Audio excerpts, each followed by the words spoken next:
So I'll go to take off this timing cover over here. I noticed this. The hose is cracked.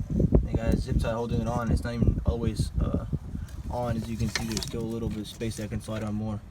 So that's the kind of job, you know, that you don't want on your car. You'll want to get another piece of hose if it's too short and get a proper clamp on that. Alright, after I cut the zip tie, it came off. As you can see, super hard and brittle. Just feel a piece off somewhere. You definitely want to get this hose replaced. It just goes right there.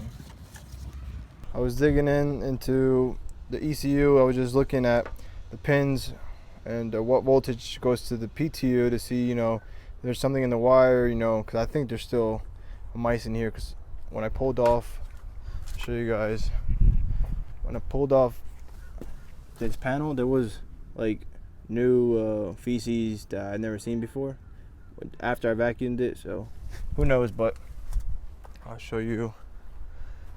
I read online in the forums a bunch of research that when this belt can skip a tooth, throw the timing off, and then the computer, the ECU, you know, gets those signals, and then it doesn't run the car properly, and that will result in it not firing the 3 and 6 coil. Because I pulled these while the car was running, and all these these 2 coils, before wires are sparking, arcing, whatever, these, when I pulled these off, nothing was happening. So just like the code says. But I just used a bunch of half-inch extensions right there. You know, I use a big ratchet so it's easier to turn. We're just turning the engine by hand clockwise until you have your, so we'll show you this, your cams line up with the marks on the valve cover.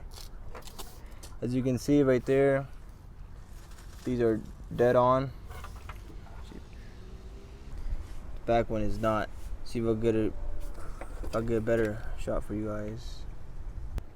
There's the tooth with the dot on it, and as you can see, there's the mark right there, and it's pointing at this tooth, which means it's 1 tooth off.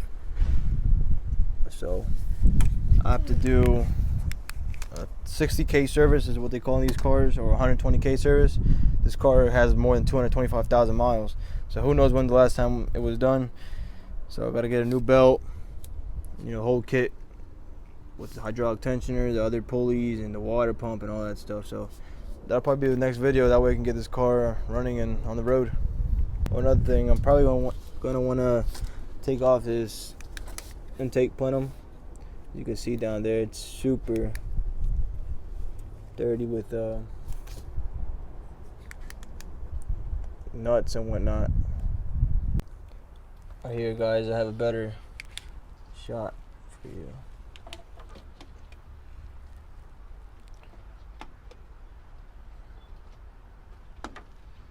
Like I said before,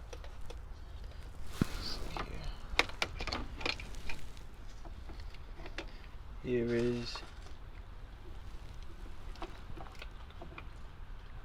is this cam with a dot, and as you can see, this is the tooth that's pointing to the timing mark. So it's 1 tooth off here, and back there I already showed you before, it's one tooth off there. So as far as that code 53, you know, it misfire in cylinders 3 and 6 for the coil 3 and 6. I'm hoping that this is the culprit. I mean, it's from what I read online, and clearly timing is off.